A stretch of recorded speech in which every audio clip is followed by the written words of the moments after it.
सद्गुरु, एक चीज़ जो मैं हमेशा जानना चाहती थी, ये हम सभी के साथ एक आम मुद्दा है।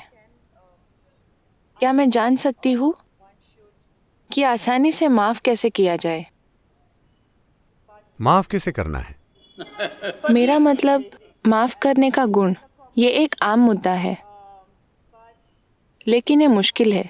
नहीं नहीं नहीं, मैं जानता हूं कि आप क्या कहने वाली हैं।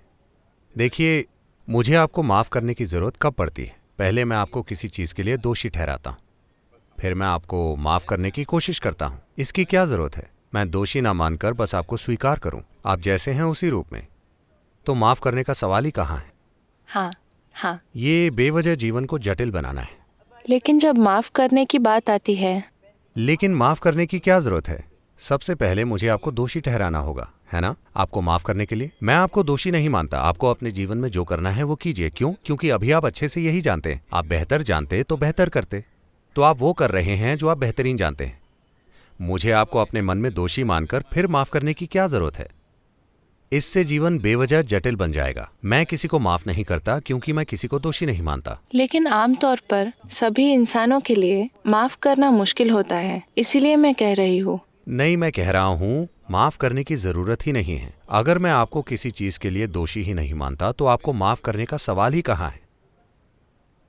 जब मैं आपको स्वीकार करता हूं, आप जैसे भी हैं। तो माफ़ी की ठीक है? ज़रूरत ही नहीं है। नहीं, मुझे कोई फर्क नहीं पड़ता कि आप कैसे हैं। आप जैसे भी हैं मेरे लिए ठीक है। आप वैसे ही हैं।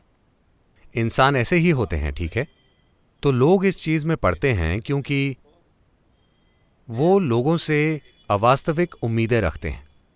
क्योंकि उनकी उम्मीदें अवास्तविक हैं तो वो किसी को दोषी मान लेंगे अपने मन में, और फिर एक दिन वो उन्हें माफ कर देंगे। भगवान मत बनिए। लोगों को स्वीकार कीजिए जैसे आप खुद हैं। आप एक परफेक्ट इंसान नहीं हैं। इसी तरह आपके आसपास भी कोई परफेक्ट इंसान नहीं है। उन्हें स्वीकार कीजिए। अगर आप उनके साथ लेन देन कर सकते हैं, काम कर सकते हैं, बिजनेस कर सकते हैं या रिश्ता रख सकते हैं तो ठीक है। अगर आप नहीं कर सकते तो उन्हें अकेला छोड़ दीजिए। काश सभी आपकी तरह सोच पाते सद्गुरु जी। यही चीज़ आपको बहुत अलग बनाती है और हम आपसे मदद मांगते हैं। नहीं, मैं कह रहा हूं आप बेवजह अपने मन में जटिलता पैदा कर रहे हैं और आप इससे हमेशा संघर्ष करते रहेंगे।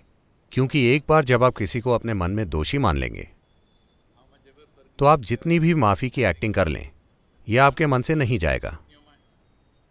ये सच है। इसके लिए आपका बहुत बहुत धन्यवाद। एक और चीज़ जो मैं हमेशा जानना चाहती थी या पता लगाना चाहती थी, वो अध्यात्म के बारे में है।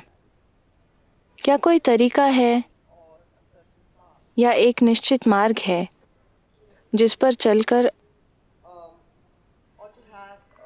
आप जागरूक हो सकते हैं?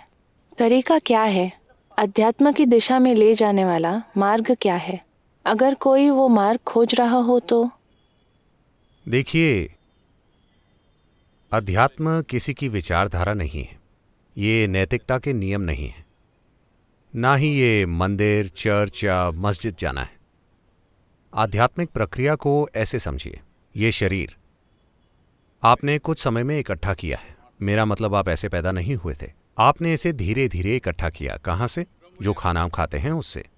ठीक है? जो भी हम इकट्ठा करते हैं, हम दावा कर सकते हैं कि वो हमारा है। जब हम कहते हैं कि वो मैं हूं तो ये बुद्धि की कमी है ना? ये ऐसा है जैसे हम कहें ये कपड़े मैं हूं, ये कपड़े मेरे हैं, ठीक है? ये कपड़े मैं हूं, ये पागलपन है ना? ये शरीर मेरा है, ये ठीक है। ये मैं हूं, ये पागलपन है। तो अगर आप समझते हैं कि आपने ये शरीर इकट्ठा किया है, आप ये भी समझते हैं कि अपने मन की सारी चीजें आपने इकट्ठी की हैं, तो आपकी मानसिक चीजें आपने इकट्ठी की हैं, आपकी शारीरिक चीजें भी आपने इकट्ठी की हैं।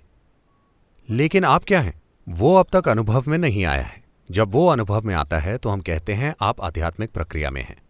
मुझे थोड़ा मुश्किल लगता है जब मैं खुद को देखती हूँ, क्योंकि मैंने कई चीज़ें आजमाई हैं। शायद पूरी समस्या यही है कि आप कई चीजें आजमा रहे हैं।